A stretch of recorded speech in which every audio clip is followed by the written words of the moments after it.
સ્થાનિક સ્વરાજ્યની ચૂંટણી 2026માં આણંદ જિલ્લામાં કેસરીઓ લહેરાવ્યા બાદ ભારતીય જનતા પાર્ટી દ્વારા વિજેતા ઉમેદવારો માટે એક વિશેષ પરિચય બેઠકનું આયોજન કરવામાં આવ્યું હતું. નાવલી સ્થિત જિલ્લા ભાજપ કાર્યાલય કમલમ ખાતે યોજાયેલી આ બેઠકમાં નવનિર્મિત કરમસદ આણંદ મહાનગરપાલિકા, જિલ્લા પંચાયત, 8 તાલુકા પંચાયતો અને 6 નગરપાલિકાઓના વિજેતા પ્રતિનિધિઓ ઉપસ્થિત રહ્યા હતા. આ પ્રસંગે જિલ્લા પ્રમુખ સંજયભાઈ પટેલ, સાંસદ મિતેશભાઈ પટેલ અને કેબિનેટ મંત્રી રમણભાઈ સોલંકી સહિતના દિગ્ગજ નેતાઓએ વિજેતા ઉમેદવારોને લોક સેવાના મંત્ર સાથે આવકાર્યા હતા. બેઠકમાં સંગઠનના હોદ્દેદારો અને ધારાસભ્યોએ આગામી સમયમાં જનસુખાકારીના કાર્યોને વેગ આપવા અંગે માર્ગદર્શન પૂરું પાડ્યું હતું.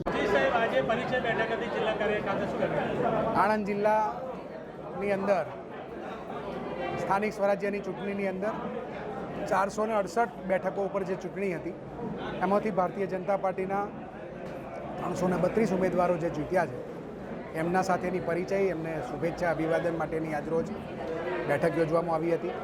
અમે બધાએ અમારા સાંસદ શ્રી મિતેશભાઈ, મંત્રીશ્રીઓ, ધારાસભ્યશ્રીઓ, સંગઠનના સૌ પદાધિકારીઓએ બધા જ જીતેલા ઉમેદવારોને ખૂબ ખૂબ અભિનંદન પાઠવ્યા છે, શુભેચ્છાઓ પાઠવી છે.